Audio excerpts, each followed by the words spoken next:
Assalamu alaikum everyone, this is me Nusrat and welcome back to my blog.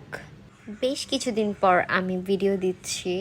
ব্যস্ততার কারণে আমার আর আগের মতো ভিডিও করা হয় না। সো আজকে আমি একটা চিকেন রেসিপি মেক করব।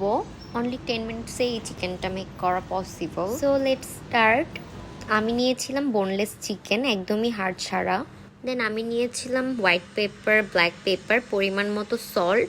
আমি সাথে অ্যাড করেছি green chilli sauce and barbecue sauce, এটা পুরোই অপশনাল। আর পরিমাণ মতো মরিচের গুঁড়ো। সাথে অ্যাড করেছি আদা রসুনের পেস্ট, সেটা আমি দেখাতে ভুলে গিয়েছি ভিডিওতে। সাথে অ্যাড করেছি আমি সয়া সস। তারপর আমি চিকেনটাকে 5 মিনিটের জন্য রেস্টে রেখেছি ম্যারিনেট করে। চুলায় একটি প্যান বসিয়ে আমি খুবই অল্প আঁচে চিকেনটাকে ভেজে নিব। তাপমাত্রা খুবই কম রাখতে হবে যাতে চিকেনটা পুড়ে না যায়। আমি সবগুলো চিকেন এভাবে ভেজে নিব। আর এই চিকেনটা অনেক সফট অ্যান্ড জুসি হয়।